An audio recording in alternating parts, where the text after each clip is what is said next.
ისრაელსა და ირანს შორის დაპირისპირება ახალი ამბავი ნამდვილად არ არის. მას თავისი ისტორიული წარსულიც აქვს. თუმცა თანამედროვე ეპოქაში, უფრო სწორედ, გასული საუკუნის მიწურულს, რევოლუციის, რეგიონალური გავლენების და პოლიტიკური რადიკალიზაციის ფონზე ეს კონფლიქტი უფრო ახალ ასპექტში შევიდა. კონფლიქტი ძირითადად იყო სიტყვიერი დაძაბულობა, დიპლომატიური შეტაკებები და ინდივიდუალური ქმედებები ამა თუ იმ სახელმწიფოსი, რომელიც მაინც ყოველ შემთხვევაში ფარდის მიღმა რჩებოდა. თუმცა ბოლო ათწლეულში ბევრი რაღაც შეიცვალა. ტრადიციული ომის წესი უკვე აღარ მოქმედებს. აღარ არის აუცილებელი არმიების გადაადგილება საზღვრების გასწვრივ. დღეს ბრძოლა მიმდინარეობს ხილაკებით, კოდებით და ჩვეულებრივი მანქანური გადაწყვეტილებებით. ამის მაგალითები მრავლადაა. Stuxnet-ის ვირუსი, უპილოტო დრონები და ხელოვნური ინტელექტის ალგორითმები. ეს ყველაფერი უკვე აღარ არის სამეცნიერო ფანტასტიკა. ეს არის ის, რაც რეალურ ზიანს აყენებს რეალურ ადამიანებს. ჩანაწერში სწორედ ამ ცვლილებებზე ვისაუბრებთ. როგორ გადავიდა კონფლიქტი ხმაურიანი მუხარებიდან უხმო ჩუმკოდებამდე, როგორ გადაიქცა სიტყვების შეტევებად, როგორ გაჩნდა ისრაელსა და ირანს შორის ის, რასაც ბევრი უკვე AI-ის ხელოვნური ინტელექტის პირველ ომს უწოდებს. დავიწყოთ Stuxnet-ით. Stuxnet იყო სპეციალურად შექმნილი კომპიუტერული ვირუსი, რომელიც მიზანმიმართულად შეიჭრა ირანის ბირთვულ ობიექტებში და ფიზიკურად დააზიანა იქ არსებული ტექნიკა, ურანის გამდიდრებული ცენტრიფუგები. ეს ვირუსი პირველად 2010 წელს აღმოაჩინეს, მაგრამ მისი შექმნა ბევრად ადრე დაიწყო. მასში გამოყენებული იყო უნიკალური ტექნოლოგია. ვირუსი ჯერ ახერხებდა კომპიუტერის ინფიცირებას USB ფლეშკების საშუალებით. შემდეგ კი ქსელის შიგნით ეძებდა კონკრეტულ სამრეწველო სისტემებს, რომლებიც მართავდნენ ბირთვულ აღჭურვილობას. Stuxnet-ის მთავარი მიზანი იყო ტექნიკის დაზიანება ისე, რომ ოპერატორებს არაფერი შეემჩნიათ. იგი ცვლიდა ცენტრიფუგების ბრუნვის სიჩქარეს და ამით იწვევდა მათ წყობრიდან გამოსვლას. თან პარალელურად კომპიუტერულ მონიტორებზე აჩვენებდა, თითქოს ყველაფერი წესრიგში იყო. ვირუსი სავარაუდოდ შეიქმნა ამერიკისა და ისრაელის თანამშრომლობით, საიდუმლო ოპერაციის ფარგლებში. ეს იყო პირველი შემთხვევა, როცა კიბერიარაღმა პირდაპირ ფიზიკური ზიანი მიაყენა სტრატეგიულ ობიექტს. Stuxnet-მა შეცვალა სამყაროს დამოკიდებულება კიბერშეტევების მიმართ. მან დაამტკიცა, რომ კოდს შეუძლია რეალური დესტრუქცია და დღემდე ითვლება ციფრულ ომში გადადგმულ პირველ დიდ ნაბიჯად. მან პირდაპირ ზიანი მიაყენა ნატანცის ბირთვულ ობიექტს, სადაც ირანი ურანის გამდიდრებას აწარმოებდა. დაზიანდა დაახლოებით 1000 ცენტრიფუგა. ეს იყო 20-30% ირანის მთლიანი ფუნქციური ცენტრიფუგების რაოდენობის. ირანის ბირთვული პროგრესი 6-9 თვით მაინც შეჩერდა. ზოგი ანალიტიკოსი ერთ წლამდე ვადასაც ასახელებს. საუკუნეების განმავლობაში ომში მებრძოლებს ასწავლიდნენ ეს-შოლე, გადარჩი, იმოძრავე. დღეს კი ომში ალგორითმებს ასწავლიან, როგორ უნდა იპოვოს, მიჰყვეს და გაანადგუროს. დრონები, რომლებიც ადრე თვალთვალისთვის გამოიყენებოდა, დღეს თვითონ ირჩევენ სამიზნეებს. აღარ არის საჭირო არც პილოტი, მფრინავი, არც ბრძანება და მოკლედ რომ თქვა, ომი ავტომატურ რეჟიმში გადადის. ამ ყველაფრის საწყისი შეიძლება ვიპოვოთ ბაირახტარებში, თურქულ უპილოტო დრონში, რომელიც სოფლიომ უკრაინის ომის დროს გაიცნო. მაგრამ ეს მხოლოდ დასაწყისი ყოფილა. დღეს უკვე არსებობს დრონები, რომლებიც თავად იღებენ საბედისწერო გადაწყვეტილებებს. და დღეს დადგა დრო, როდესაც ცოცხალი ჯარისკაცების ნაცვლად ომში მიდის ხელოვნური ინტელექტი და კოდი. როდესაც დრონს მართავს ადამიანი, ის თვითონ უნდა დააკვირდეს მიზანს, გადაამოწმოს კოორდინატები, შეაფასოს საფრთხე და მხოლოდ ამის შემდეგ მიიღოს გადაწყვეტილება დარტყმაზე. მაგრამ ხელოვნური ინტელექტის ინტეგრაცია ამ პროცესს სრულად ცვლის. AI შეუძლია დამოუკიდებლად შეარჩიოს სამიზნე. ამას ეძახიან autonomous targeting. საინტერესოა როგორ ხდება ეს. პირველი ეტაპი არის დაკვირვება და სენსორების მონაცემები. დრონი აღჭურვილია კამერებით, სითბურის სენსორებით, რადარებით და ხმის მიმღებით.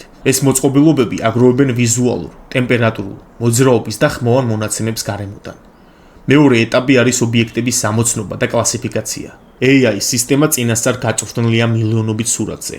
ტანკები, ჯარისკაცები, მანქანები, შენობები და ასე შემდეგ. ალგორითმი ცდილობს ამოიცნოს, რა ტიპის ობიექტი ჩანს ეკრანზე. მას შეუძლია განსაზღვროს, სამიზნე ცოცხალია თუ არა, შეიარაღებულია თუ არა, მოძრაობს თუ სამხედრო ფორმაციაშია.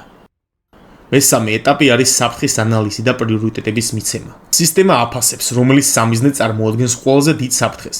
მაგალითად, მობილური სარაკეტო დანადგარი პრიორიტეტულია სამოქალაქო მანქანასთან შედარებით. ამას აკეთებს წარსული მონაცემების, სიჩქარის, პოზიციისა და სხვა ფაქტორების საფუძველზე. უკანასკნელი ეტაპი არის მოქმედების ინიცირება. ზოგი AI სისტემისთვის საბოლოო გადაწყვეტილებას ისევ ადამიანი იღებს, ეგრეთ წოდებული human in the loop. მაგრამ არსებობს სისტემები, სადაც ადამიანი საერთოდ არ მონაწილეობს. მას full autonomous რეჟიმი ჰქვია, სადაც დრონი თვითონ იწყებს შეტევას, როცა მიიჩნევს, რომ სამიზნე დასაზიანებელია. ყველაზე საკვანძო რამ ამ სისტემაში არის სწრაფი ანალიზი და რეაქცია. დრონს არ სჭირდება ფიქრი, არ სჭირდება ბრძანება. მას უკვე აქვს მიღებული გადაწყვეტილების სტრუქტურა, რომელიც მხოლოდ ერთი მიზნისთვის მუშაობს, რაც შეიძლება ეფექტურად გაანადგუროს სამიზნე. ისრაელ-ირანის კონფლიქტში ხდება უაღრესად მოწინავე ტექნოლოგიები. მათ შორის ხელოვნური ინტელექტის, AI-ის მქონე უპილოტო საფრენი აპარატები, დრონების გამოყენება. ეს დრონები მნიშვნელოვან როლს თამაშობენ სამხედრო ოპერაციებში, განსაკუთრებით ისრაელის მხრიდან, რომელიც იყენებს მათ ირანის თავდაცვის სისტემების, ბირთვული ობიექტებისა და სამხედრო ინფრასტრუქტურის წინააღმდეგ. ამ დრონების გამოყენება კი ისრაელის დაზვერვის, მოსადის მრავალწლიანი მომზადებისა და სტრატეგიული დაგეგმვის შედეგია. დრონებს მრავალი ტიპი და მახასიათებლები აქვს. მცირე ზომის შეიარაღებული დრონები, ეგრეთ წოდებული mini drones. ისრაელი იყენებს მცირე ზომის, სუსტი იარაღით აღჭურვილ დრონებს, რომლებიც ირანის ტერიტორიაზე შეაქვს სხვადასხვა გზით, მაგალითად მანქანებით, გადაზიდვის კონტეინერებით და თუ ჩემოდნებით. ეს დრონები განთავსებულია ირანის საჰაერო თავდაცვის სისტემებთან ახლოს, რათა განახორციელონ სუსტი დარტყმები. მათი მცირე ზომა საშუალებას აძლევს იყვნენ ნაკლებად შესამჩნევი, რაც ზრდის მათ ეფექტურობას სტრატეგიულ სამიზნეების განადგურებაში. FPV First Person Vive დრონები, რომლებიც ისრაელის ძალებმა გამოიყენეს ირანის ტერიტორიაზე, ცნობილია მათი სიზუსტით და მანევრულობით.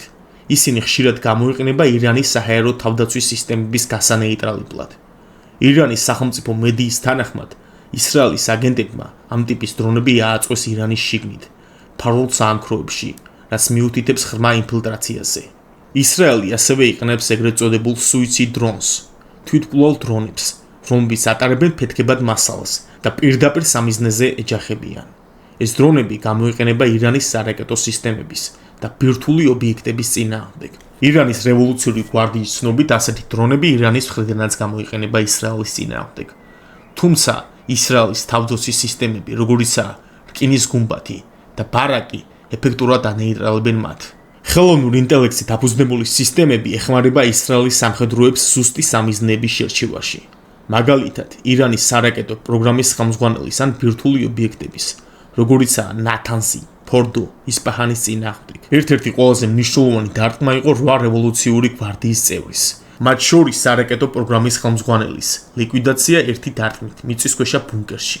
მოსადის აგენტებმა წლების განმავლობაში ააწყვეს ინფრასტრუქტურა ირანის შიგნით, მათ შორის ფარული საამქროები, სადაც დრონები მზადდებოდა. ისრაელმა გამოიყენა კომერციული გარიგებები, რათა ირანში ფარულად შეეტანა დრონის ნაწილები, ხშირად ისე, რომ გადამზიდოებმა არ იცოდნენ ტვირთის შინაარსის შესახებ. ეს დრონები გამოიყენებოდა ირანის საჰაერო თავდაცვის სისტემების გასანეიტრალებლად, რაც ისრაელის საჰაერო ძალებს საშუალებას აძლევდა თავისუფლად ემოქმედათ ირანის საჰაერო სივრცეში. ისრაელის მთავრობის თქმით, მათ განახორციელეს 1000-ზე მეტი საჰაერო ოპერაცია ირანის ტერიტორიაზე, სადაც დრონებმა განადგურეს 200-ზე მეტი სარაკეტო გამშვები დანადგარი. ოპერაცია მზარდი ლომი მოიცავდა დრონების და საჰაერო ძალების ერთობლივ გამოყენებას. დრონები თავდაპირველად ანეიტრალებდნენ საჰაერო თავდაცვას, რის შემდეგაც ისრაელის გამანადგურებლები ახორციელებდნენ სუსტ დარტყმას. ირანის ხელისუფლებამ განაცხადა, რომ აღმოაჩინეს რამდენიმე მანქანა, რომელიც მცირე ზომის ტაქტიკური დრონები გადაჰქონდა.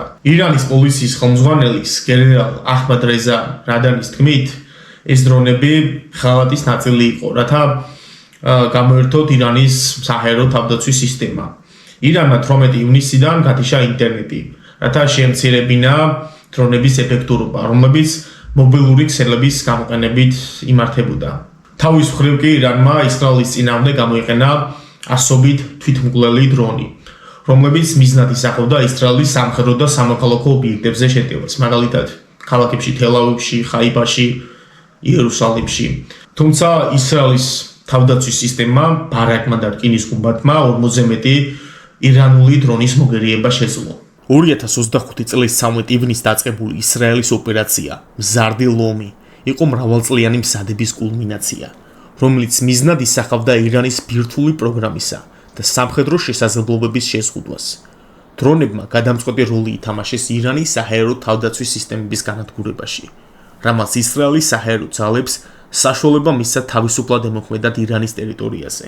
ისრაელის თქმით, ოპერაციამ მნიშვნელოვანი ზიანი მიაყენა ირანის ბირთვულ ინფრასტრუქტურას, მათ შორის ცენტრიფუგების წარმოების ობიექტებს ისპაჰანში. ხელოვნურ ინტელექტზე დაფუძნებული დრონების გამოყენებამ ხაზი გაუსვა თანამედროვე ომის ტექნოლოგიების ევოლუციას, სადაც მცირე, სუსტი იარაღის მქონე დრონები ცვლიან ტრადიციულ სამხედრო სტრატეგიებს. ისრაელის ხელოვნურ ინტელექტზე დაფუძნებული დრონები ამ კონფლიქტში წარმოადგენს სამხედრო ტექნოლოგიის მწვერვალს. ის გამოიყენება როგორც სუსტი, წერტილოვანი დარტყმებისთვის, ასევე საჰაერო თავდაცვის სისტემის განეიტრალებისთვის და ბირთვული პროგრამის შესაჩერებლად.